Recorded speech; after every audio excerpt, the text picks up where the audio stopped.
سيدنا ومولانا محمد وعلى آله وأصحابه أجمعين. قال الله تبارك وتعالى في شان حبيبه إن الله وملائكته يصلون على النبي يا أيها الذين آمنوا صلوا عليه وسلموا تسليما. اللهم صل على سيدنا ونبينا وحبيبنا وشفيعنا ومولانا محمد وعلى آله وأصحابه وأهل بيته أجمعين. میرے واجب الاحترام بزرگان ملت، برادران اسلام، میری بہن اور بچوں، السلام علیکم ورحمۃ اللہ وبرکاتہ. وعلیکم السلام.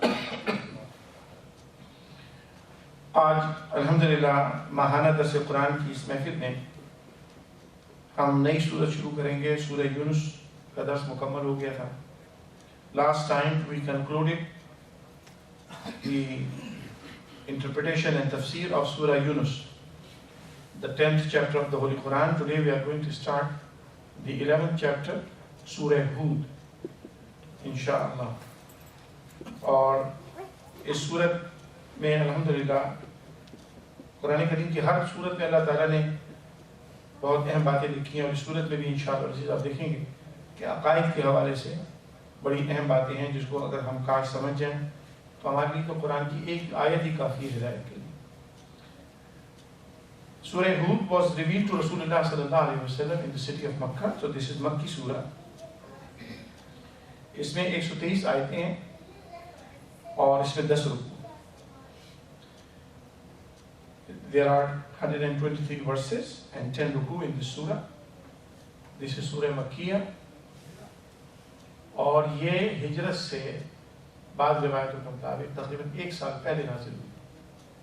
Almost a year before the migration from Makkah to Medina. ہود اس کا نام اس لیے ہے کہ اس میں نبی ہود علیہ السلام کا ذکر ہے. ہود is a prophet علیہ السلام, and that's this surah was titled as Hud. ہود علیہ السلام کا مقام بعض کتابوں میں یمن بتایا جاتا ہے. In some historic books he is from Yemen, and some people also say he is from Iraq. So, but most probably he is from Yemen. Bismillah ar-Rahman ar-Rahim. Alif Lam Ra. As you know, these are called حروف مقطعہ. اس کی تشریح الحمدللہ باقی صورتوں میں پہلے آ چکی ہے. کتاب احکمت آیاتہ. Allah Tabaraka wa Ta'ala says that this is the book whose verses are protected, safeguarded, solid, firm. یہ وہ کتاب ہے جس کی آیتیں اللہ نے فرمایا بڑی مستحکم ہے. What is مستحکم کی کیا معنی؟ قرآن کریم کو اگر آپ دیکھیں تو اس میں ایک ایک لفظ اپنی جگہ پر اتنا فٹ ہے کہ اس کا بدل نہیں ہو سکتا. Every word in the Holy Quran is placed so well that you cannot find a better replacement for that word. اس لیے کہ اللہ کا کلام مستحکم سے یہ بھی مراد ہے کہ اس میں کوئی جھول نہیں ہے، کوئی نقص نہیں. There is no defect even in the appearance of the text. یعنی قرآن کی جو عبارت ہے، حرف ہے، ٹیکسٹ ہے، even in the text, from linguistic perspective, from grammar perspective, from interpretation perspective, ہر لحاظ سے، گرامر کے لحاظ سے، الفاظ کے استعمال کے لحاظ سے، الفاظ کے بیان کے لحاظ سے، اس کی ایک ایک آیت ایسی ہے جس میں کوئی جھول نہیں ہے، کوئی نقص نہیں ہے، کوئی کمی نہیں. سو آج جو ماہرین لسانیات ہیں, those who are the expert of languages and those who are expert of Arabic language, they can testify. انسان چاہے کتنا اچھا رائٹر کیوں نہ ہو, کتنا اچھا رائٹر کیوں نہ ہو, کسی بھی زبان کا, in any language, no matter how good that person is, how strong he is, expert, best, لیکن جب ایک بہت بڑی کتاب لکھی جائے گی تو اس پہ کہیں نہ کہیں دوسرا آدمی تنقید کر کے اس میں کہے گا یہ نہیں ایسا بہتر ہے، ایسا ملے گا. کتنا اچھا رائٹر ہو، کسی بھی زبان کا ہو، جب وہ کتاب لکھے گا تو دوسرا ناقد جو ہے، تنقید کرنے والا، کرٹیک کرنے والا، وہ اس کی جگہ بہتر لفظ لے کے آ سکتا ہے. That is the difference between a book written by a person, regardless how expert that person is, and a written given by Allah subhanahu wa ta'ala. جو اللہ نے کتاب عطا فرمائی ہے اس میں اتنا سا بھی ڈیفیکٹ نہیں ہے کہ کوئی لینگوسٹک کا ماہر، زبان کا ماہر کہے نہیں بھائی ایسے نہیں، اگر ایسا ہوتا تو زیادہ اچھا. اللہ نے اسی کو فرمایا کتاب احکمت. احکمت کا مطلب ہے کہ اس میں ہر لحاظ سے with all aspects modern linguistic, modern literature, modern scientific, whatever criteria you bring, اللہ تبارک و تعالیٰ نے فرمایا کہ قرآن کریم کی کسی ایک آیت میں بھی ذرا سا جھول نہیں، کوئی نقص نہیں. اب آپ آئیے تھوڑا سا we see in our environment today, you go on some Islamophobic websites and you will find people have quoted verses from the Holy Quran, and I know one website in United States, this guy is a Christian, Arab Christian, and he has written Quranic verses. Oh, this is not right, this is not right, I am the expert of Arabic language and I know it is not right. Usne ye kiya hua. And there are other Islamophobe websites جس میں انہوں نے قرآن کریم کی آیت کو لے کر انہوں نے اس پہ ڈیفیکٹس نکالے ہیں، اس پہ کنٹراڈکشنز نکالی ہیں. But these people cannot stand in front of a person who has the knowledge of the Holy Quran. They can write on their websites and they can confuse people who are little in knowledge, جن کو کم علم ہے، جن کو پتہ نہیں ہے، ان کو مس گائیڈ کرتے ہیں. لیکن الحمدللہ قرآن کریم اگر کسی بھی جو اس کو سمجھنے والا ہو، جس کو اللہ نے اس کا علم دیا ہو, those who are expert, they can alhamdulillah can stand up in front of that person and that person cannot prove any defect in the Holy Quran. Website کا ایک one sided propaganda ہے جو کرتے رہے. So especially the children, those who are sitting here, the youth, if you find these kind of people who try to prove something negative or incomplete or wrong, auzubillah, in the Holy Quran, you may not have knowledge and you may get confused. So bring that person to a person who has the knowledge, جس کو قرآن کریم کا اللہ تعالیٰ نے علم عطا فرمایا ہے, جس نے سیکھا ہے, جس نے وقت لگایا ہے. اور ایک نہیں, الحمدللہ اللہ تعالیٰ نے سینکڑوں علماء اس امت میں پیدا فرمائے. قرآن کریم میں کوئی ڈیفیکٹ نہیں, اس کی عبارت میں کوئی ڈیفیکٹ نہیں, اس میں گرامر کے لحاظ سے, لینگویج کے لحاظ سے, لنگوسٹک رولز کے لحاظ سے. اصل میں عربی زبان کو تو قرآن ہی نے بچا لیا. One of the oldest language in the world is Arabic language. اور اس کو بچایا قرآن نے.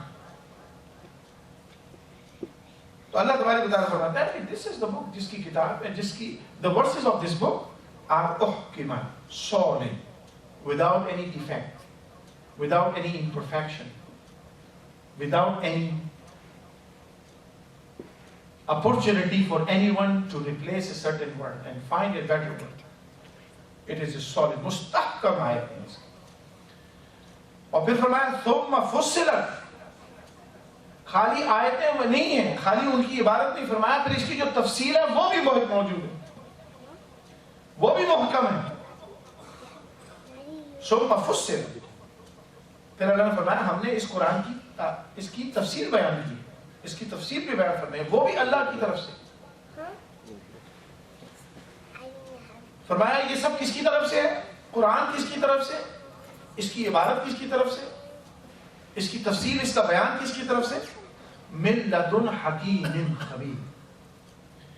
یہ اس کا کلام ہے جو سب سے زیادہ دانا ہے اور سب سے زیادہ باخبر ہے. This is the book. These are the verses. from the one who is the most wise and the most knowledgeable. And who is that? Allah. من لدن حکیم خبیر. یہ علم کہاں سے آیا؟ محمد مصطفیٰ صلی اللہ علیہ وسلم کو حضور نے اپنی طرف سے تھوڑی بنا لیا. تم یہ سمجھ رہے ہو کہ یہ محمد صلی اللہ علیہ وسلم کا کلام ہے؟ اللہ فرماتا ہے this is not his book. یہ ان کی کتاب نہیں ہے، یہ ہماری کتاب ہے جو ان کو ہم نے دی ہے تم تک پہنچانے کے لیے، ان کے ذریعے تم تک دی. من لدن حکیم خبیر. اللہ کون ہے؟ حکیم ہے. He is the most wise, the most intelligent and the most knowledgeable. یہ علم اس کا ہے. قرآن is the knowledge of Allah. And who is Allah? Allah says, I am the most wise and I am the most knowledgeable. مجھے ہر چیز کا علم اللہ تعالیٰ فرماتے ہیں. حضرات محمد عربی صلی اللہ تعالیٰ علیہ وسلم نے جب اعلان نبوت کیا اور قرآن کریم اللہ تعالیٰ نے اتارنا شروع کیا، when Nabi alayhi salatu wasalam announced that he is a prophet of Allah subhanahu wa ta'ala and Allah gave him the Holy Quran, little by little, the pagans of Makkah challenged him. کفاران قریش، مشرکین قریش مکہ نے حضور کو challenge کیا. تو اللہ تبارک و تعالیٰ نے سورہ بقرہ میں آیا فَأْتُوا بِسُورَةٍ مِّن مِّثْلِهِ. بھائی اگر تم سمجھتے ہو کہ یہ انسان کا کلام ہے تو تم ایسا کرو، ان کے پاس صورتیں ہیں، انہوں نے صورتیں تمہیں بتا دی ہیں اللہ کی طرف سے جو ہیں. فَأْتُوا بِسُورَةٍ مِّن مِّثْلِهِ. تو ایسی قرآن جیسی کوئی صورت تم بنا کے لے آؤ، مقابلہ کر لیتے ہیں. بھائی آ جاؤ میدان میں. میں نے سورہ یونس کے درس میں آپ کو مسیلمہ بن کذاب نے جو جھوٹا قرآن لکھا تھا وہ ابھی آپ کو سنایا تھا، اس کی چند آیتیں سنائی تھی میں نے. اور آپ چاہے عربی سمجھے نہ سمجھیں، غیر عرب ہونے کے باوجود قرآن کریم کی عبارت کو اور کسی انسان کی بنائی ہوئی عبارت کے فرق کو آپ خود محسوس کر سکتے.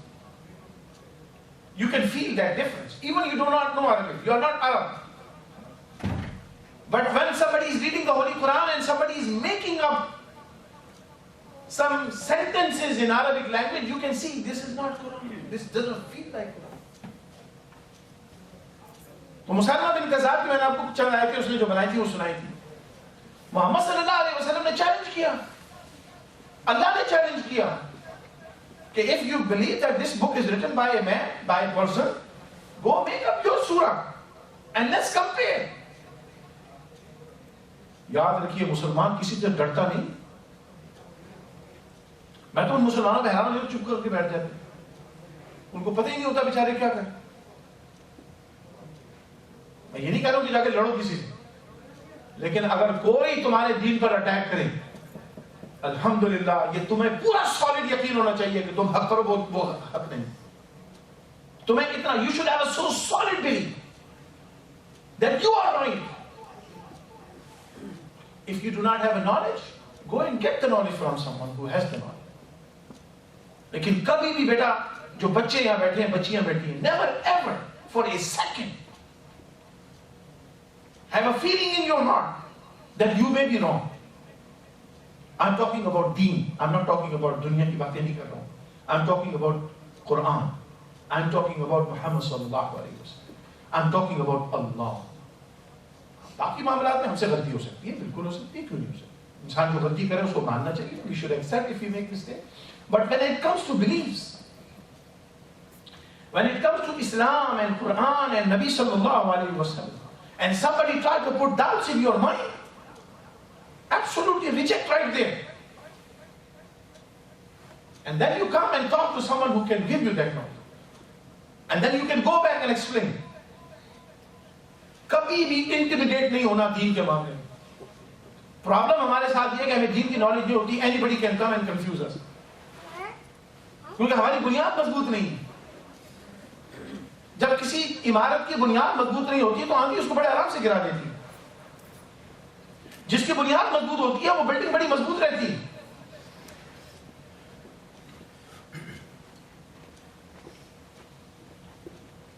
اس لیے ہمیں ان چیزوں میں بڑا محتاط ہونا چاہیے کہ دین کے معاملے میں we should acquire some basics, most important knowledge.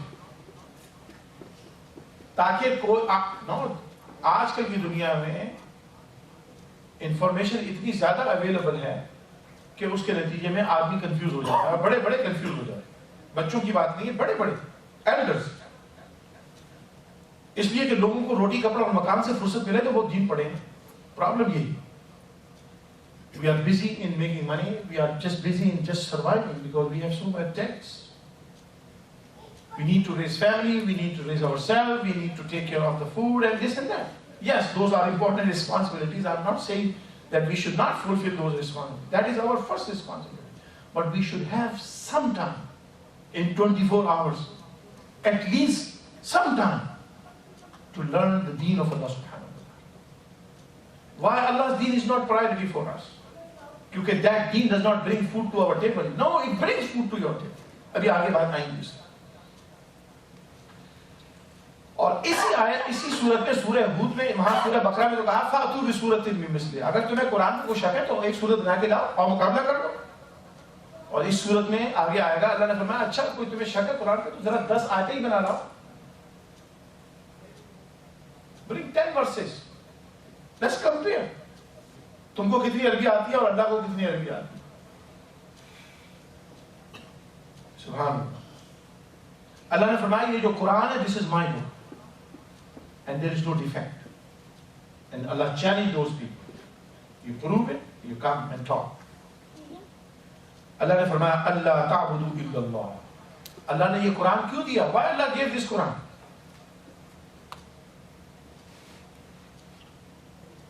Why Allah gave this Quran? اللہ نے فرمایا اس لیے تاکہ انسانوں تمہیں گائیڈنس ملے ہو. گائیڈنس کس چیز کی؟ اللہ تعبدوا الا اللہ. Do not worship anybody but Allah. عبادت صرف اللہ کی. اللہ تعبدوا الا اللہ. No worshipping of anyone except Allah. One Allah alone. صرف اللہ جو ہمارا خالق ہے، مالک ہے. He is the creator, He is the provider and sustainer. He is one who should be worshipped alone. اللہ تعبدوا الا اللہ. قرآن کا مرکز ہے کہ قرآن کا مقصد ہے انسان کو اللہ سے جوڑنا. تو اللہ نے فرمایا اللہ تعبدوا الا اللہ. Do not worship anyone. اور اگلی آیت کے حصے میں اگلے میں فرمایا اننی لکم منہ نذیر و بشیر. اور محمد صلی اللہ علیہ وسلم کے بارے میں فرمایا کہ یہ کون ہے؟ Who is محمد صلی اللہ علیہ وسلم؟ اننی، حضور فرماتے ہیں کہ اننی I am the one، یعنی محمد صلی اللہ علیہ وسلم، منہ نذیر و بشیر، تمہاری طرف ڈرانے والا اور خوشخبری سنانے والا بنا کر بھیجا. I am the warner and the giver of the good news. Who? محمد صلی اللہ علیہ وسلم. کیا وارننگ دیتے ہیں محمد صلی اللہ علیہ وسلم؟ What kind of warner محمد صلی اللہ علیہ وسلم is? To warn people that if they disrespect, disobey Allah subhanahu wa ta'ala, there is a punishment. حضور نذیر کیوں ہیں؟ ڈرانے والے کیوں ہیں؟ ڈراتے ہیں اس بات سے کہ دیکھو اللہ کی بندگی کرنا، کسی اور کی بندگی نہیں کرنا. اور خود بشیر کیوں ہیں؟ خوشخبری سنانے والے اس لیے کہ فرماتے ہیں اگر بندگی کرو گے تو میں اللہ تعالیٰ کی نعمتیں تمہارے لیے. All the good blessings, all the blessings of Allah subhanahu wa ta'ala are for you. That is the bashir. جنت کی خبر دینے والے، اللہ کی رضا کی خبر دینے والے.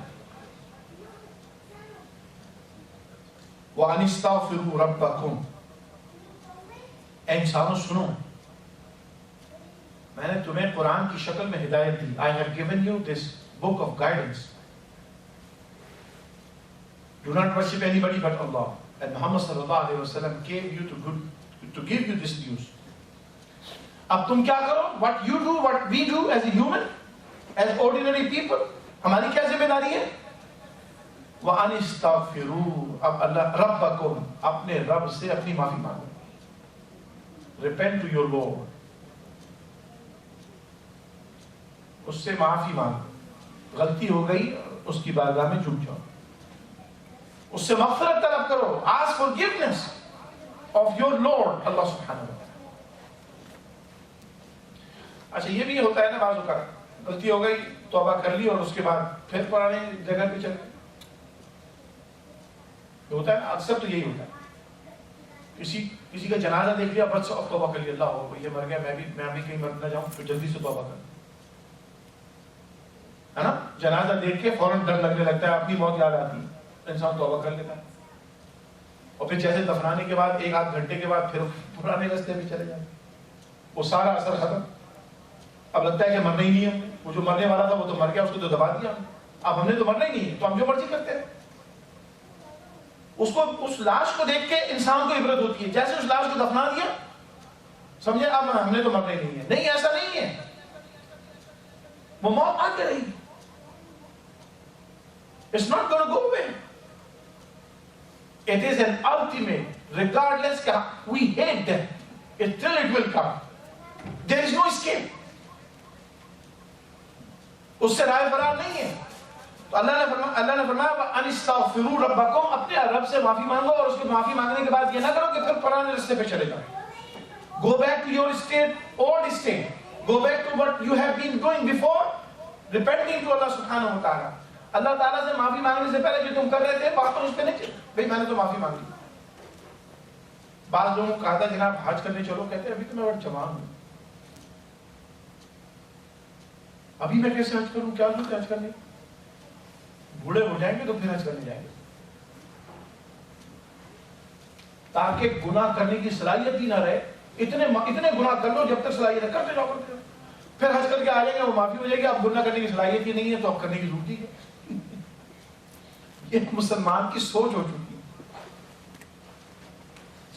میں نے خود کئی لوگوں کو دیکھا جو کہتے ہیں جوانی میں حج کی کوئی ضرورت نہیں, بوڑھے ہو جائیں گے پھر کر لیں.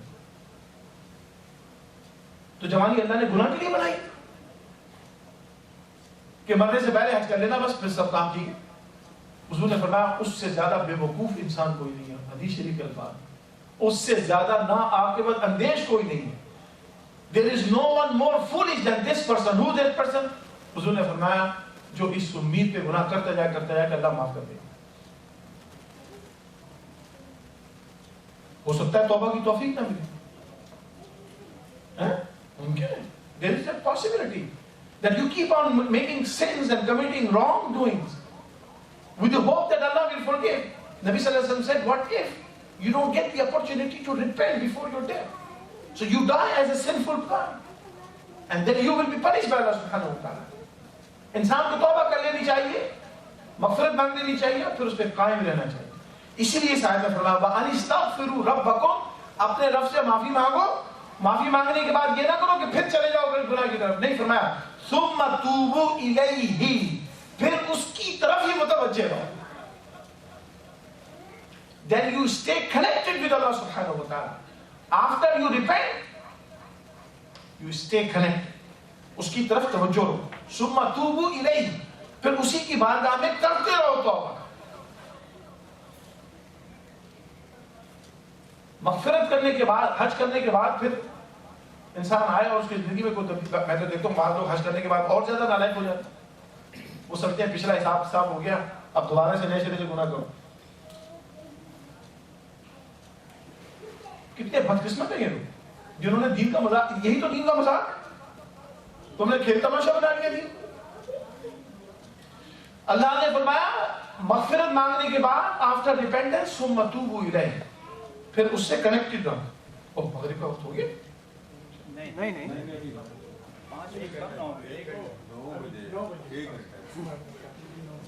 ایسا ڈر گیا. درود شریف پڑھیں.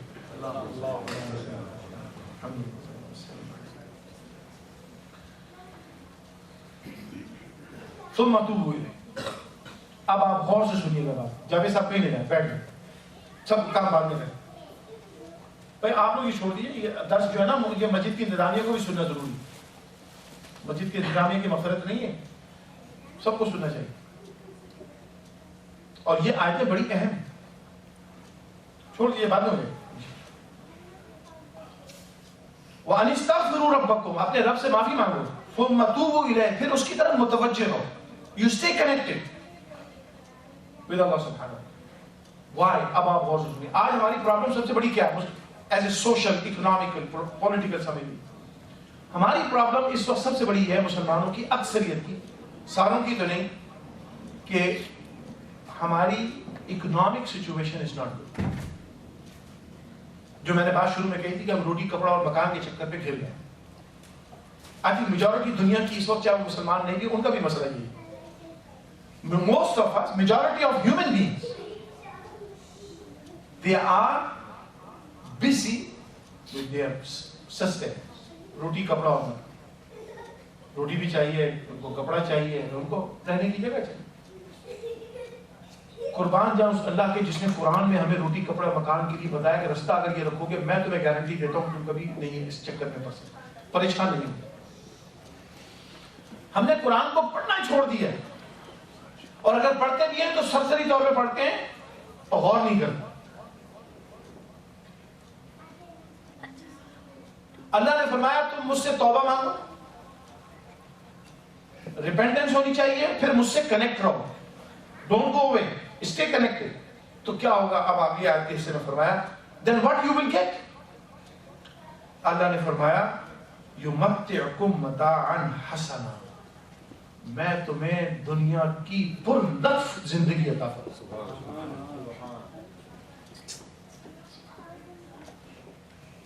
enjoyable life. Allah says I will give you. اس دنیا کی بات ہو رہی ہے, مرنے کے بعد کی بات سب بات کی ہے.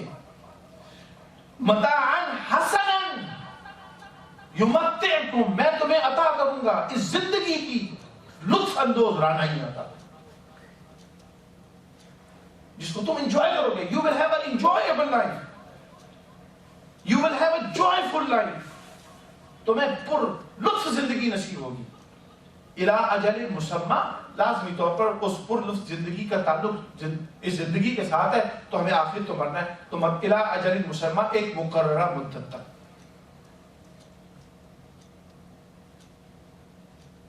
آج ہماری زندگی تو پر لطف نہیں رہی نا, پرابلم تو یہ ہے, بے سکون ہے, ہر گھر میں بے سکونی. کوئی بیوی کی وجہ سے بے سکون ہے تو بیوی شوہر کی وجہ سے بے سکون. کوئی اولاد ہے تو وہ اپنے ماں باپ کی وجہ سے پریشان ہے, ماں باپ پریشان ہے تو اولاد کی وجہ سے پریشان ہے. کوئی اپنی اکنامک سچویشن کی وجہ سے پریشان ہے, کوئی اپنی سوشل سچویشن کی وجہ سے پریشان ہے, کوئی اپنے نیبر سے پریشان ہے, کوئی سوسائٹی سے جنرلی پریشان ہے. We are all worried about things. We have so much stressful life. کتنا اسٹریس ہے ہمارے اوپر,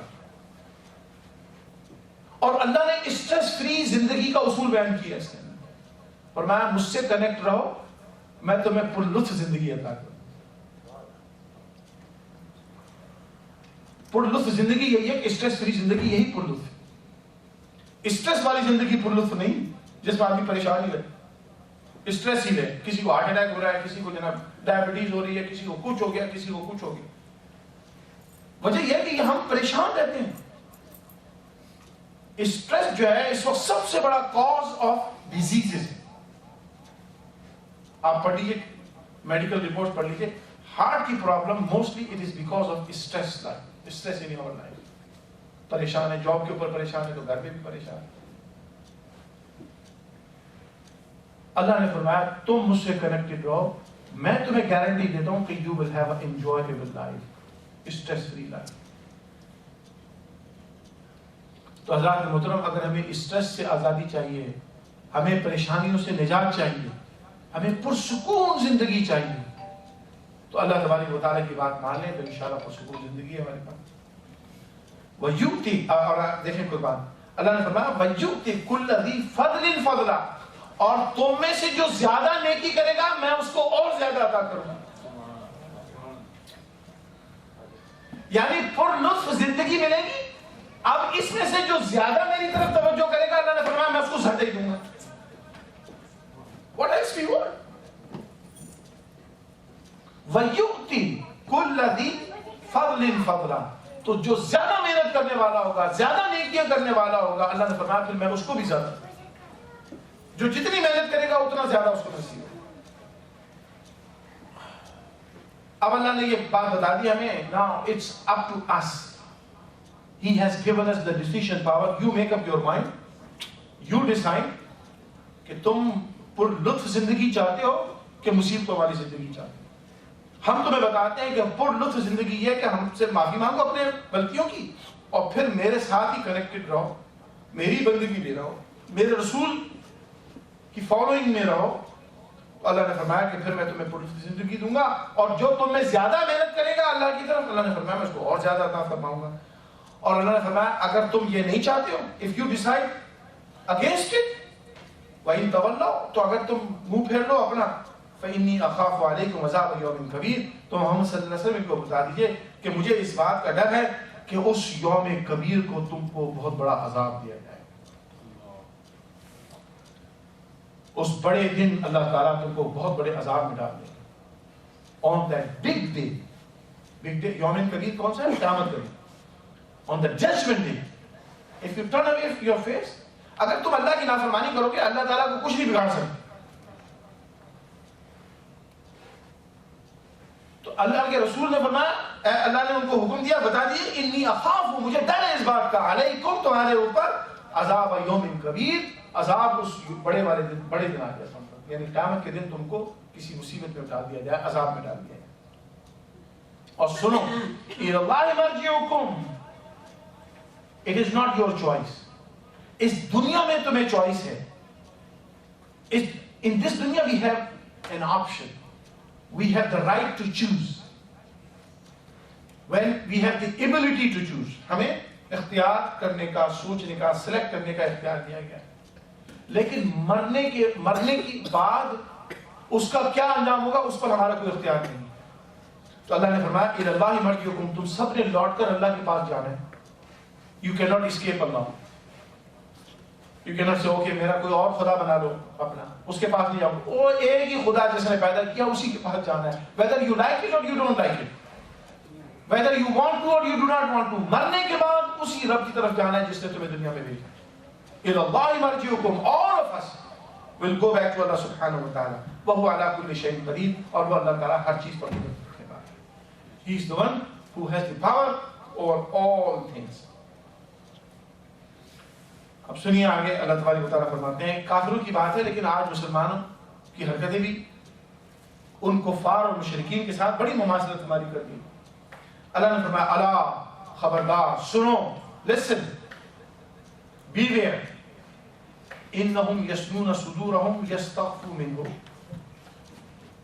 ہوتا یہ تھا کہ نبی صلی اللہ علیہ وسلم کے سامنے جو منافقین ہوتے تھے یا مشرکین آ کر اگر وہ بیٹھ جاتے تھے یا حضور سے آمنا سامنا ان کا ہو جاتا تھا تو وہ حضور کی مجلس میں بیٹھے ہوئے ہوتے ہوئے بھی نبی صلی اللہ تعالیٰ علیہ وسلم کے سامنے اپنے چہرے کو لکھتے نہیں تھے. وہ ایسے سر جھکا کے نیچے کر کے بیٹھ جاتے تھے تاکہ حضور ان کو دیکھیں، چھپا لیتے تھے اپنے آپ، تاکہ رسول پاک صلی اللہ یہ سمجھتے تھے کہ اگر رسول پاک ہمارے چہرے کو دیکھ لیں گے تو ہماری فیس ریڈنگ کر کے ہمارے اندر کی بات بتا دیں گے. جیسے آپ ہوتا ہے نا دنیا میں we can do face reading, right? How you are feeling, how you are thinking.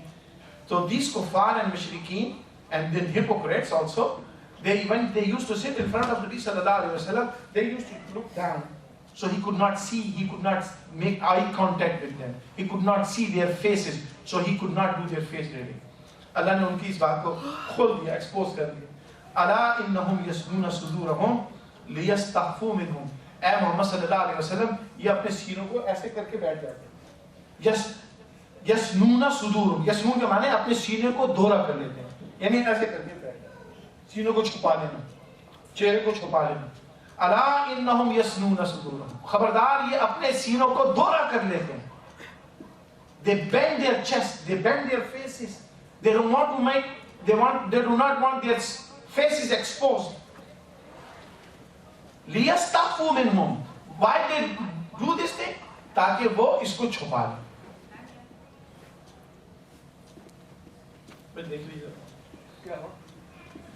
لِيَسْتَخْفُوا مِنْهُمْ، وہ اپنے سینوں کو دورا کرتے ہیں اس لیے لِيَسْتَخْفُوا مِنْهُمْ تاکہ اس کو وہ چھپائیں. اس کے اندر جو دل، حضور نے فرمایا کہ انسان جو دل کے اندر ہوتا ہے نا اس کے چہرے پہ اس کا اظہار ہو جاتا ہے. تو یہ اپنے آپ کو چھپاتے تھے رسول کریم صلی اللہ علیہ وسلم کے سامنے اور اس طرح سے سینے کو دورا کر کے بیٹھ جاتے تھے تاکہ یہ اپنے آپ کو چھپائیں. اللہ تعالیٰ نے فرمایا الا حین یستغشون ثیابہم، خبردار اگر یہ کپڑے بھی اوڑھ لینا اپنے منہ کے اوپر، بعض لوگ کپڑوں کے اندر کپڑے اوڑھ کے سمجھ رہے ہوتے ہیں ہمیں کوئی نہیں دیکھ رہا ہے نا, چادر اوڑھ لی. اب منہ کا جو ایکسپریشن ہے وہ کس کو نظر آ رہا ہے؟ وہ تو چادر کے پیچھے چھپا ہوا ہے.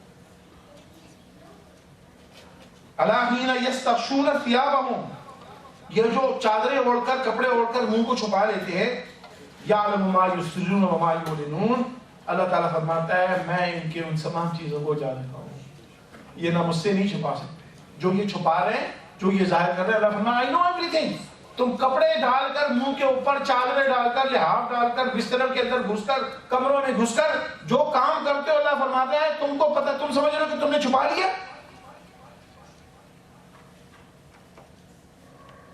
اللہ نے فرمایا میں مجھ سے نہیں چھپ سکتے. هو معكم اينما كنتم, that is the law.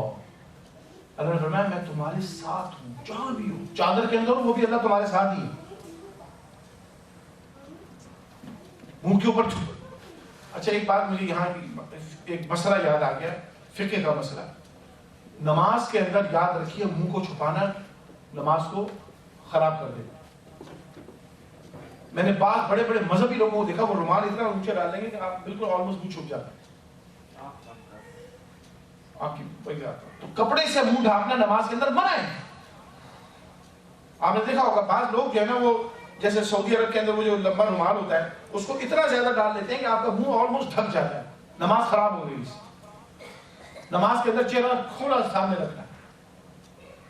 انہوں نے آنکھ ڈھکنے بند کرنے کی بات کی. آنکھ بند کرنا اصولی طور پہ نماز میں منع ہے, لیکن اگر کسی کو کنسنٹریشن نہیں ہو رہی ہے اور اس کو توجہ چاہیے اور فوکس کرنا ہے تو اس کے لیے آنکھ بند کرنے کی اجازت ہے. لیکن کوشش کریں کہ نماز میں بھی آنکھیں بند نہ ہوں. لیکن مجبوراً اگر بعض لوگوں کو ہوتا ہے کہ وہ ڈسٹریکٹ ہو جاتے ہیں تو ان کو اجازت ہے کہ وہ کر سکتے ہیں. تو اللہ تبارک و تعالیٰ نے فرمایا کہ یہ جو کپڑے پہن کر اپنے منہوں کو چھپا لیتے ہیں, یعلم ما یسرون و ما یعلنون, ہم جانتے ہیں کہ جو یہ چھپاتے ہیں اور جو یہ ظاہر کرتے ہیں, بیان کرتے ہیں. انہ علیم بذات الصدور, میں تو ان کے سینوں میں چھپے ہوئے رازوں کو جانتا ہوں. دنیا والے نہیں جانتے کہ ان کے سینے میں کیا ہے. People do not know what they are hiding in their chest, in their hearts. اللہ نے فرمایا میں وہ ہوں جو تمہارے, ہم نے کل کیا سوچنا ہے ہمیں خود نہیں پتا, لیکن اس رب کو پتا ہے کہ میں نے کل سوچنا کیا ہے, 10 سال کے بعد کیا سوچنا, مرنے سے پہلے کیا سوچنا ہے. وہ ایسا علیم ہے. That is why he is Allah. یہی تو اللہ کی خصوصیت ہے کہ وہ انسانوں جیسا نہیں. ہم نے تو اللہ کو بھی اپنے جیسے سمجھ رکھا ہے. اگر ہم انسان اللہ تعالیٰ سے پوری طرح سے باخبر ہو تو گناہ کیوں کریں, اس کی نافرمانی کیوں کریں.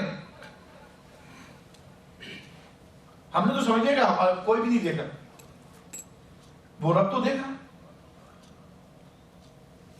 گھر سے آئے نماز پڑھنے کے لیے اور نماز نہیں پڑھی. We came from home to perform prayer, but we did not pray. اب یہ سوچنے کہ ابا جی کو تو یہ پتا بیٹا نماز پڑھنے گیا, میں تم نے اپنے ابا جی کے لیے نماز پڑھنی تھی تو مت پڑھو بیٹا. تم نے نماز تو پڑھنی اللہ کی اور وہ تمہیں دیکھ رہا. ابا جی نے تو تمہیں ہدایت کر کے بھیج دیا, بس ان کا کام ختم ہو گیا. You have to pray for Allah, the one who is watching you all the time. اللہ نے فرمایا انہ علیم بذات الصدور, I know what is in your heart. اب سنیے بڑی خوبصورت آیت ہے, 12 سے 12 یہاں سے شروع بھی ہوتا ہے. اللہ تبارک و تعالیٰ بتا رہے ہیں ہم کو کہ how powerful Allah is. اللہ نے فرمایا وما من دابۃ فی الارض الا علی اللہ رزقها. اے انسانوں سن لو, تم میرے خلاف, میرے نبی کے خلاف اپنے دلوں میں باتیں رکھتے ہو, اپنی سینوں کو دورہ کر لیتے ہو, تم چھپاتے ہو ساری چیزوں کو. You are hiding things from me. You think that nobody knows. اللہ نے فرمایا میں تمہارے دلوں کی راز بھی جانتا ہوں اور میں کون ہوں.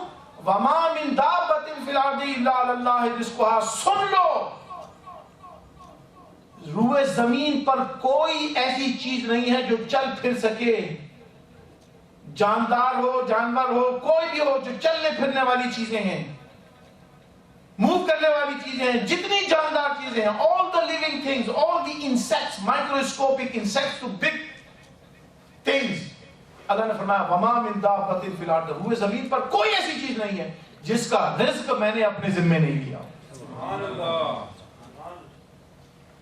Allah says, I am the one who feeds all of you.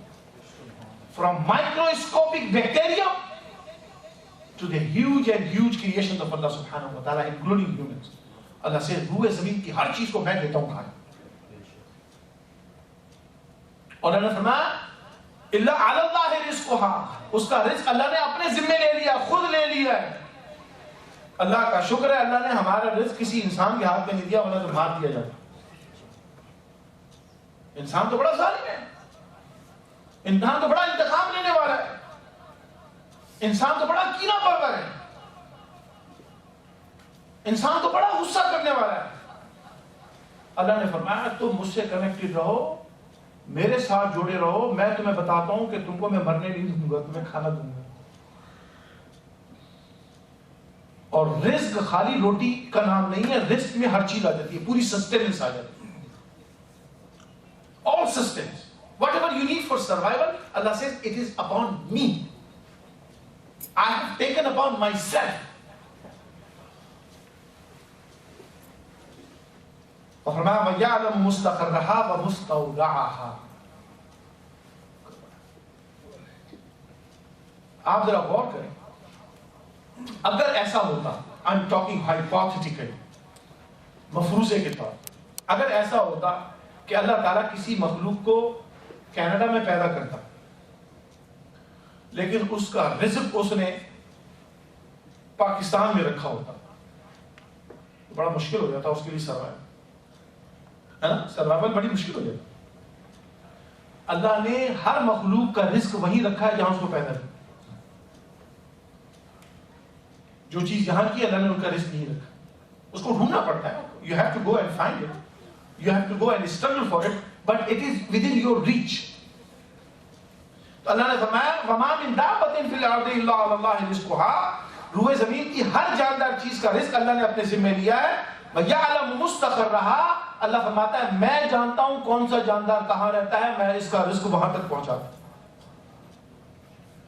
مستقرها, کہاں آپ کا مستقر ہے, where you live.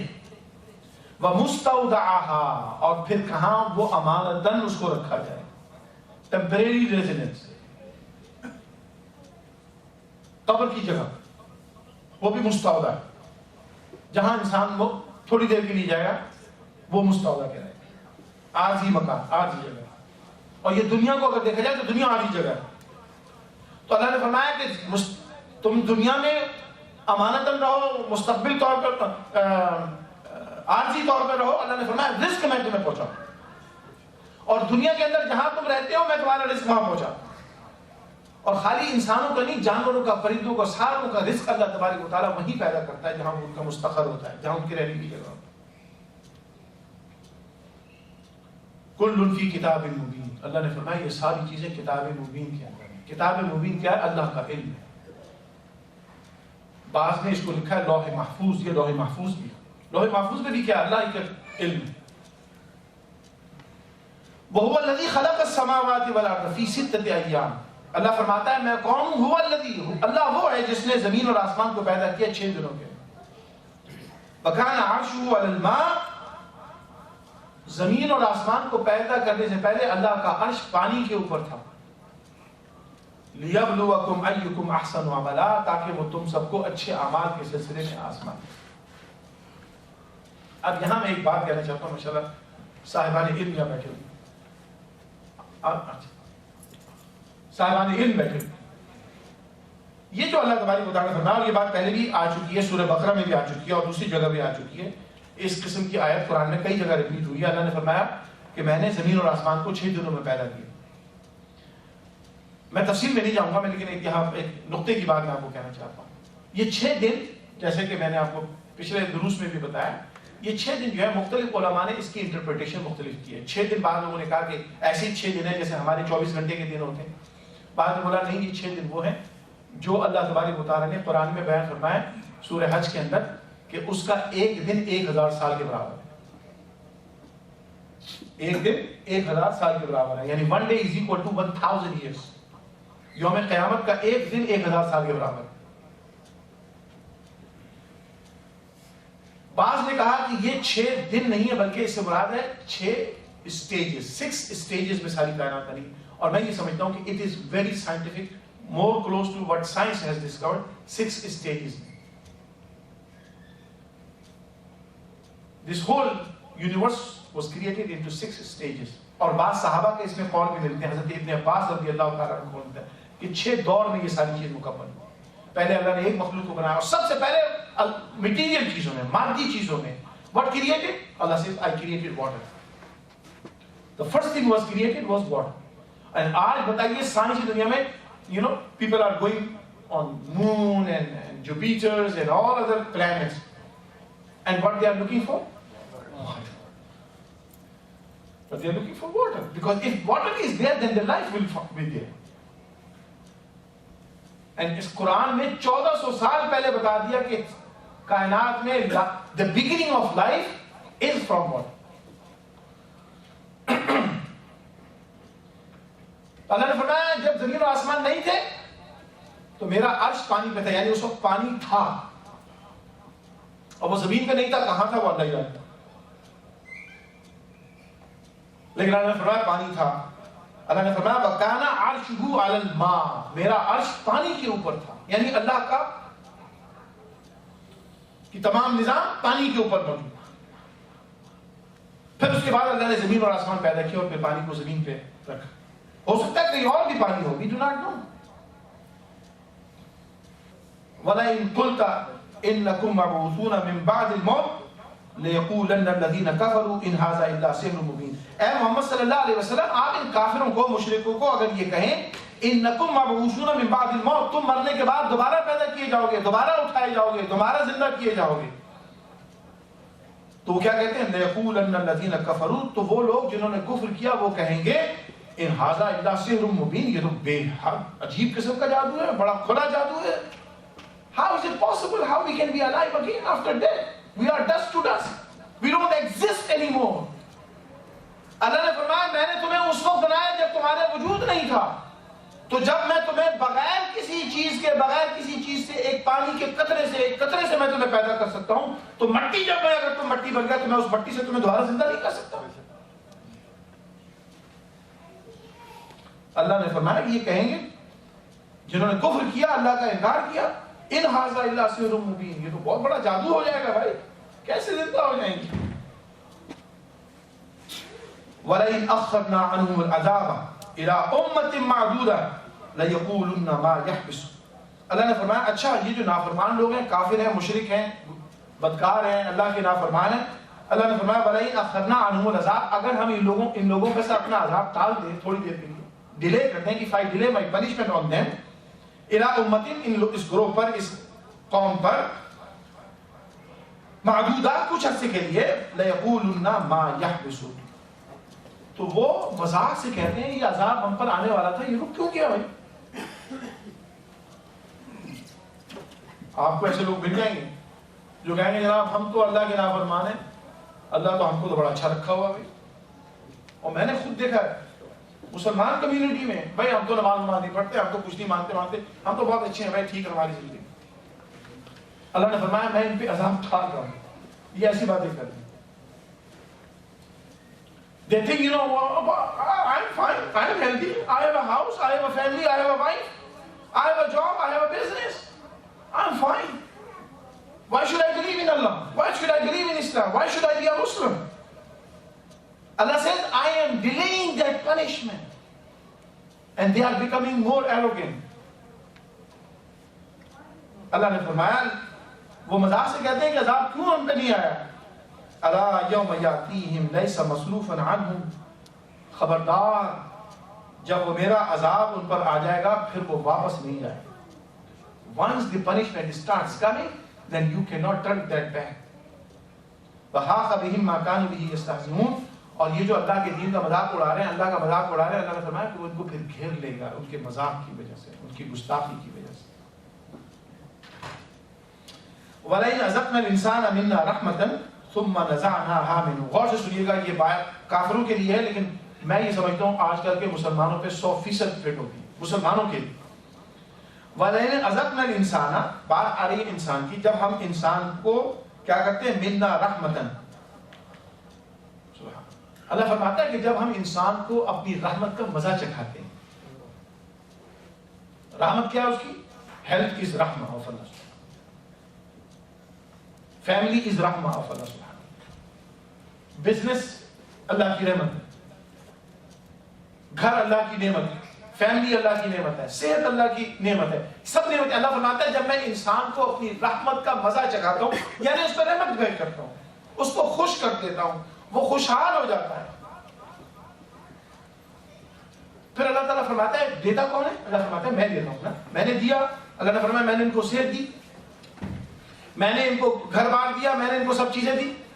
پھر فرمایا ثم نزعنا منه، پھر میں نے اس میں سے اس کو واپس لے لیا. میں نے دیا، بھائی تم نے کوئی اللہ پر احسان کیا ہوا تھا جو تم اس سے چاہتے ہو کہ تمہیں مل جائے؟ نہیں، اللہ پر کسی کا احسان نہیں، اس کا ہم پر احسان. اللہ فرماتا ہے میں نے ان کو اپنی نعمتیں دی. ثم نزعنا منه، پھر ہم نے اس میں سے اس کو واپس لے لیا. تو کیا ہوتا ہے؟ اب یہ اللہ فرماتا ہے میں نے دیا اور میں نے ہی واپس لے لی، میری چیز تھی میں نے اس کو واپس لے لیا. انه لیئوس کفور، تو یہ انسان بڑا مایوس ہو جاتا ہے اور کفر کرنے لگتا ہے، ہمارا انکار کرنے لگتا ہے. کیا ایسا نہیں ہوتا ہمارے اندر؟ اللہ تعالیٰ سب کو لمبی زندگی دے اور صحت کے ساتھ زندگی دے، لیکن بہرحال مرنا ہے. فیملی میں کسی کا انتقال ہو گیا، اب جناب آدمی بیٹھا ہوا کہہ رہا ہے کہ جناب اس کو کیوں مرنے دیا، اس کو تو مرنا ہی نہیں چاہیے، اور اللہ سے شکایتیں کرنا شروع کر دیا. اے اللہ تو میرے ابا کو کیوں اٹھا لیا، تو نے میری اماں کو کیوں اٹھا لیا، تو نے میرے بیٹے کو کیوں اٹھا لیا. اللہ نے فرمایا یہ میں نے تم کو دیا تھا، میں نے لے لیا، اب تم مایوس کیوں ہو گئے، کیوں میرا انکار کرنے لگ گئے؟ دیکھیے میں نے پہلے بھی آپ کو بات بتائی تھی کہ انسان کے اوپر دو چیزیں ہوتی ہیں، دو قسم کی آزمائش ہے. ایک آزمائش ہے مصیبت کے ذریعے اور ایک آزمائش ہے خوشی کے ذریعے. دونوں آزمائشیں. مصیبت میں اللہ تبارک و تعالیٰ ڈال کر یہ دیکھتا ہے کہ یہ مایوس ہوتا ہے اور میرا انکار کرتا ہے، اور خوشی دے کر اللہ تعالیٰ یہ دیکھتا ہے کہ یہ تکبر کرتا ہے اور ایروگنٹ کرتا ہے، ایروگنس کرتا ہے، اور دنیا میں ظلم و ستم برپا کرنے لگتا ہے، یا یہ عاجزی اور انکساری کرتا ہے. اللہ gives in order to test and Allah takes away in order to test. اللہ نے فرمایا جب میں ان پر اپنی رحمتیں دے کر اس کو تھوڑا سا لیتا ہوں واپس تو یہ مایوس ہو جاتے ہیں. قربان جائے اللہ نے فرمایا جب تمہیں کوئی نقصان ہو جائے، جب کوئی خسارہ ہو جائے، جب تکلیف کی بات ہو جائے تو یوں کیا کہو انا للہ و انا الیہ راجعون، کہ ہمارے رب کی طرف سے ہم آئے اسی کی طرف لوٹ کر اپنے جاؤ، ہم تو اسی کے. انسان کو بڑے ثابت قدمی کے ساتھ اپنے رب کی وفاداری کو کرنا چاہیے. یہ نہ ہو کہ جناب جب آپ خوشی کے اندر ہیں تب اس کی وفاداری کریں، نہیں، تکلیف میں بھی اس کی وفاداری ہے اور خوشی میں بھی اس کی وفاداری. آپ نے دیکھا ہوگا بعض لوگ کو تکلیف آنے پر، مصیبت آنے پر اللہ تبارک و تعالیٰ کی ناشکری میں اور بڑھ جاتے ہیں. ہم سبھی طرح کی اللہ کی ناشکری میں اور بڑھ جاتے ہیں، اور وہ جناب اللہ تبارک و تعالیٰ پر ان کا یقین ختم ہو جاتا ہے. دیکھیے میں بار بار ایک چیز کی اصلاح چاہتا ہوں. کل عامر شاہ صاحب کے گھر بھی گیا، میں نے ان کو یہی باتیں کی، آپ کو بھی یہ بات کہا. اگر کبھی خدا نہ خواستہ اللہ نہ کرے، مصیبت تو اچھی چیز ہے ہی نہیں. Nobody should be looking for a مصیبت. Nobody looks for مصیبت، الحمدللہ. لیکن اگر خدا نہ خواستہ اگر آ جاتی ہے مصیبت، یہ اللہ کی طرف سے آزمائش ہے. اللہ تعالیٰ یہ دیکھنا چاہتا ہے یہ بندہ مجھ سے مایوس ہو کر کس کے پاس جاتا ہے. اللہ تعالیٰ یہ دیکھنا چاہتے ہیں کہ اس پر مصیبت آنے کے بعد یہ میرا وفادار رہتا ہے کہ نہیں رہتا. آج مسلمانوں کی سب سے بڑی پرابلم ہے یہی وجہ کہ وی آر، جسے کہتے ہیں نا، we are digging down and we are creating more and more problem for our self. کسی کو بیمار ہو گیا اور یہ بیماری پتہ نہیں کیوں زیادہ بڑھتی چلی جا رہی، خاص طور پر میں نے دیکھا ہے برِ صغیر کے لوگوں میں. اب جب بعض بیماری ایسی ہوتی ہے کہ یا تو وہ ڈاکٹر ڈائگنوز نہیں کر پاتا ہے تو اس کی صحیح دوائی نہیں ہوتی ہے تو وہ تھوڑی سی پرولونگ ہو جاتی ہے. بعض ایسی ہوتی ہے کہ بھائی اللہ نہ کرے بیماری ایسی اسٹیج پہ ہوتی ہے کہ اس کا علاج ہی نہیں ہوتا. سائنس نے ابھی تک علاج اس کا دریافت نہیں کیا. بعض اوقات یہ ہوتا ہے کہ انسان بیماری کے نتیجے میں تھوڑا سا اس پہ ٹائم لگ جاتا ہے اس کی صحت میں ہونے میں. تو اب کیا ہوتا ہے جناب, اب صحت نہیں ہو رہی تو اب انہوں نے کہا جناب اچھا جی, ایک پیر صاحب کو انہوں نے فون کیا پاکستان کے اندر یا لندن کے اندر, انہوں نے کہہ دیا تو پر تمہارے ابا نے جادو کیا, تمہاری اماں نے جادو کیا, تمہاری ساس نے جادو کیا, تمہاری بہن نے جادو کیا, تمہارے بھائیوں نے جادو کیا.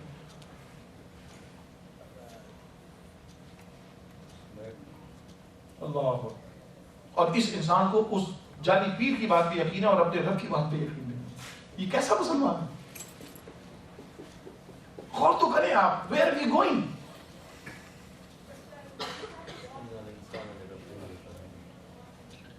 ہمیں اپنے رب پر بھروسہ کرنا چاہیے.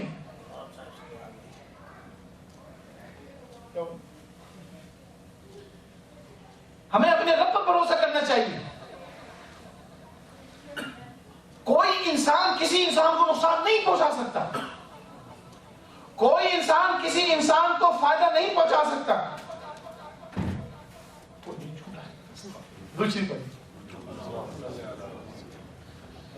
مبارک وسلم علیہ. اللہ نے فرمایا دیکھو تم میرے وفادار رہو, ثم توبوا الیہ. اس فارمولے کو یاد رکھیے, ثم توبوا الیہ وَإِنِ اسْتَغْفِرُوا رَبَّكُمْ ثُمَّ تُوبُوا إِلَيْهِ. بخدا اس فارمولے کو یاد کر لیجئے. میں کہتا ہوں دنیا کا کتنا بڑا عامل آ جائے, کتنا بڑا جادوگر آ جائے, خدا کی قسم تمہارا باپ بھی دکھا نہیں کر سکتا. تو میں ان جعلی پیروں کے چکر سے خدا کے واسطے نکلو, تمہارا ایمان ختم کر دیں گے یہ لوگ. خود تو جہنم میں جائیں گے, ہم تو ڈوبیں گے, سرم تم کو بھی لے ڈوبیں. اللہ تبارک و تعالیٰ کے اوپر بھروسہ رکھو, کچھ نہیں ہوگا, کچھ نہیں. یہ ضرور ہے کہ گندا علم ہے, میں معلوم, یہ ضرور ہے کہ برے اثرات ہوتے ہیں, برے اثر ہوتے ہیں. Yes, they are there. لیکن اپنے رب کی وفاداری رکھو. خدا کی قسم رب سے زیادہ طاقتور کوئی نہیں. اگر کوئی بدبخت کوئی گندا کام کرتا بھی ہے, کوئی برے اثرات ڈالتا بھی ہے, انشاءاللہ العزیز رب کی وفاداری کے نتیجے میں وہ ختم ہو جائے گا, کبھی بھی نہیں رہے گا, نہیں رہے گا, گارنٹی. اس لیے کہ رب کے الفاظ سچے, میں اپنی گارنٹی نہیں دے رہا ہوں, اپنی رب کی بات دے رہا ہوں. انسان کو آج مسلمانوں کو سب سے زیادہ لوگوں پہ بھروسہ کرتے ہیں, اللہ پہ بھروسہ ہی نہیں.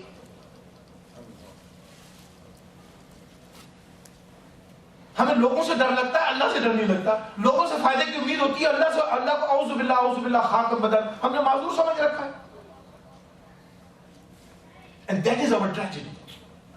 ہماری جو مصیبتیں اور بڑھتی چلی جا رہی ہیں, اور وہ جو سکون اور اطمینان ہمیں نصیب ہونا چاہیے وہ نہیں ہو رہا گھروں کے اندر. اسی لیے نہیں ہو رہا کہ ہمارا رب سے تعلق نہیں ہے, لوگوں سے تعلق بن چکا ہے. میں یہ نہیں کروں کہ لوگوں سے تعلق توڑ لیجیے, نہیں, میں یہ نہیں کروں. لوگوں سے تعلق لوگوں والا رکھیے, معبود کے ساتھ تعلق بندوں والا رکھیے.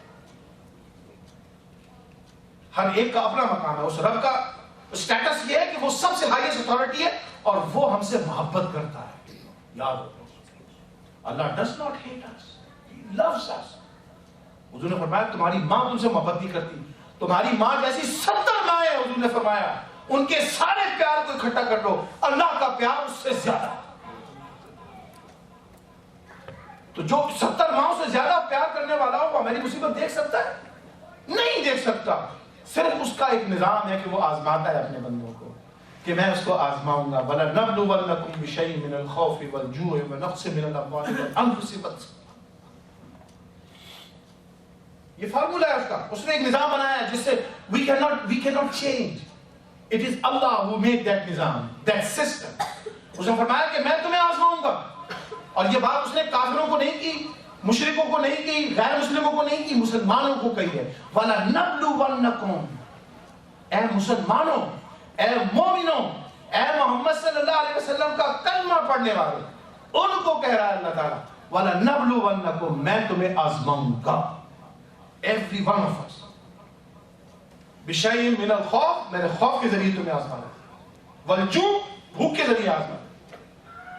وَنَقْصٍ مِّنَ الْأَمْوَالِ, مال میں نقصان کے ذریعے آزمانا. من الخوف والجوع ونقص من الاموال والانفس, نفس میں یعنی جان کے اندر لاس آف لائف کے ذریعے تمہیں آزماؤں. والثمرات, تمہاری کھیتی باڑی کے سسٹم میں، پھل میں، سبزیوں میں، خوراک میں، اس میں نقصان کے ذریعے آزماؤں گا. میں ان تمام چیزوں سے تمہیں آزماؤں گا. کس لیے آزماؤں گا؟ یہ دیکھوں کہ کون صبر کرتا ہے اور کون بے صبرا ہو کے جعلی پیروں کے جعلی عاملوں کے چکر میں پڑ جاتا ہے.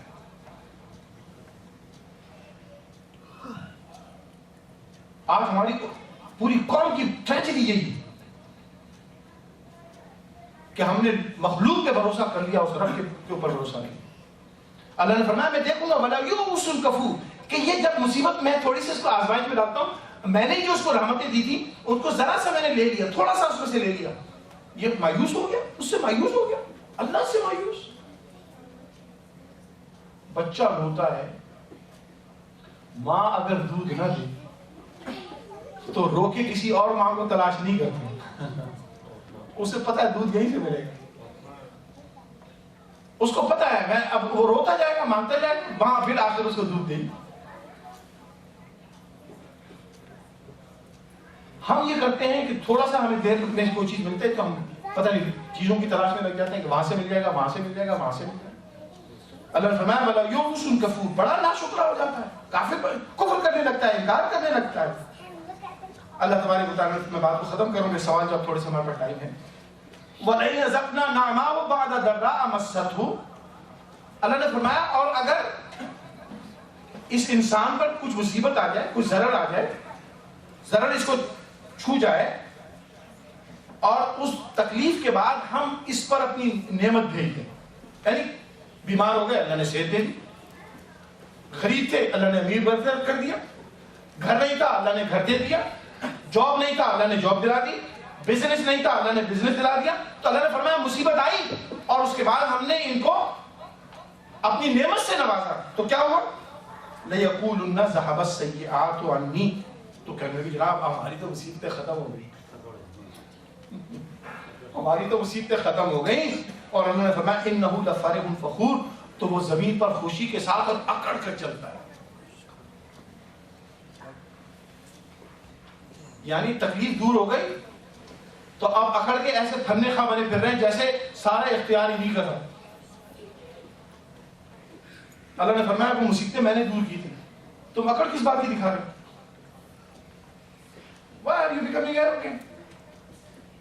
I gave you health, I gave you house, I gave you family, I gave you job, I gave you business, I gave you everything. تم سمجھنے لگے تو میرا حق تھا، میں نے خود مصیبتیں دور ہوگی، سارے دن ٹھاڑ ہو گئی. اللہ نے فرمایا پھر کیا ہوا؟ تم نے زمین پہ اترانا شروع کر دیا، اکڑ کے چلنا شروع کر دیا، لوگوں کو حقیر سمجھنے لگے، اپنے آپ کو سب سے بہتر سمجھنے لگ گئے.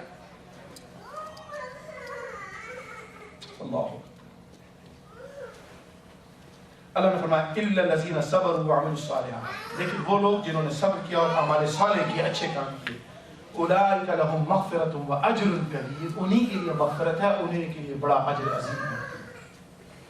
حضرات محترم، یہ آیتیں ہمیں اس بات کا تقاضا کرتی ہیں کہ ہم اللہ تبارک و تعالیٰ کے ساتھ اپنے آپ کو کنیکٹ کریں، ہم اس رب پر بھروسہ کریں، اس رب کی یاد میں رہیں، اس سے کنیکٹڈ رہیں. یہ جو ہوتا ہے فلکچویشن کہ جناب آج جو دیکھیں، میں نے پہلے بھی کئی دفعہ یہ بات سنی اور اکثر میرے ساتھ یہ میں نے دیکھا ہے. میں الحمدللہ جیسے ایک کمیونٹی میں آپ کا خادم ہوں، میرا اکراس دس کنٹری اپنی کمیونٹی، مسلمان کمیونٹی سے رابطہ رہتا ہے. میں نے اکثر دیکھا ہے، اور اسپیشلی نیو امیگرینٹس، اور میں بھی نیو امیگرینٹ تھا آج سے کئی سال پہلے. ہر شخص ہم میں سے یہاں موسٹلی امیگریشن، جب اسٹارٹ میں لائف بڑی ٹف ہوتی ہے، جاب نہیں ہوتا، بزنس نہیں ہوتا، انسان پریشان ہوتا ہے. میں بھی اس دور سے گزر رہا ہوں، آئی ایم شیور آپ بھی گزرے ہیں اس دور سے، ہو سکتا ہے بہت لوگ ابھی گزر رہے ہیں اس دور سے. پرابلم یہ ہوتی ہے کہ جب اللہ تبارک و تعالیٰ کے فضل سے جاب بھی مل گئی، بزنس شروع ہو گیا، گھر بھی خرید لیا، سب کچھ ہو گیا، جب تک جاب نہیں تھی آپ اس شخص کو مسجد میں 24 گھنٹے دیکھیں، امام صاحب سے پہلے آتا ہے مسجد. اور جیسے ہی جاب مل گئی یا بزنس شروع ہو گیا، حضرت آپ مسجد میں نظر نہیں آتے، تو جواب پتہ کیا ملتا ہے؟ حضرت اب میری جاب لگی. تو آپ نے جاب اس لیے لی تھی تاکہ مسجد کو چھوڑ، مطلب what a foolish answer is this. میں آپ کو بتا رہا ہوں، دیکھیے ایک بات، آپ اس کے بعد سوال جواب شروع کرتے ہیں. بخدا ہم لیزی ہوتے چلے جا رہے ہیں اللہ کے معاملے میں. دنیا کے معاملے میں لیزی نہیں ہے. We work very hard. چاہے ہمارا بزنس ہے یا جاب ہے. لیکن جب خدا کا معاملہ آتا ہے تو جناب یہ تھکے ہوئے ہیں, گھر میں ہی نماز پڑھ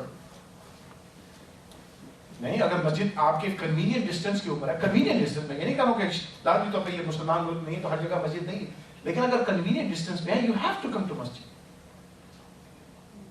لیکن آپ سستی کی وجہ سے رہ جائیں گے تو دیٹ از ناٹ گڈ. اللہ تعالیٰ نے اسی کی طرف اشارہ فرمایا کہ دیکھو تم مصیبت میں تھے, ہم تم کو آسانی دیتے ہیں تو تمہارا دماغ خراب ہو جاتا ہے, اور تم آسانی میں ہوتے ہیں تمہیں تھوڑا سا آزمانے کے لیے ہم مصیبتیں دے دیتے ہیں تو تمہارا دماغ خراب ہو جائے. کس طرح سے خوش رہو؟ اللہ نے فرمایا وہ لوگ جو اللہ تعالیٰ پر صبر کرتے ہیں اور عمل صالح کرتے ہیں, اللہ نے فرمایا اجر عظیم انہیں ہے. اللہ تبارک و تعالیٰ ہمیں اپنا وفادار رکھے اور ہمیں اپنا وفاداروں میں شامل فرمائے. اللہ تبارک و تعالیٰ ہمیں نبی محترم حضرت محمد مصطفیٰ صلی اللہ علیہ وسلم کی سنت پر, حضور کے بتایا ہوئے طریقہ زندگی پر عمل کرنے کی توفیق عطا فرمائے. آمین. وما علینا الا البلاغ. اچھا میں خواتین کے لیے سوال ریپیٹ کر دوں. میں یہ ہمارے مسعود صاحب کا سوال ہے, پرویز مسعود صاحب کا, کہ جمعے کی نماز میں کتنی رکھتے ہیں. میں لیٹ می پٹ دس وے کہ جمعے کی نماز میں کتنے, بعض لوگ کم پڑھتے ہیں, بعض پوری 14 پڑھتے ہیں.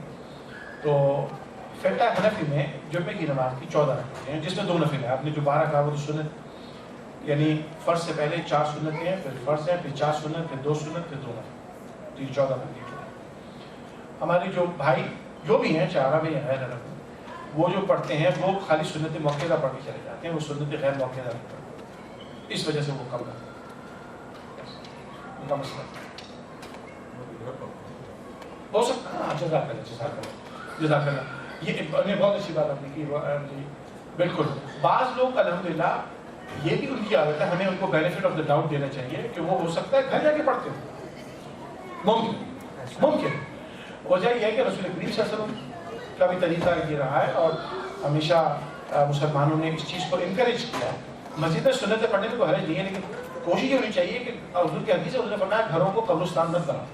حضور کی حدیث ہے, یعنی گھر میں بھی نماز پڑھو. تو بعض لوگ سنتیں گھر میں پڑھ کے آتے ہیں, مسجد میں فرض میں جماعت میں شامل ہو جاتے ہیں. تو ہو سکتا ہے کہ وہ گھر جا کے پڑھتے ہیں. جزاک اللہ.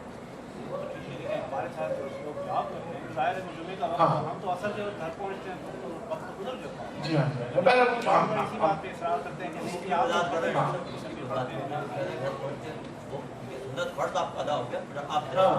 ہاں, مطلب آپ کا فرض ادا ہو گیا. وہ دیکھیے میں نے بتایا وہ اصل میں سنت موقعہ پڑھ لیتے ہیں, غیر موقعہ رہ جاتی ہیں.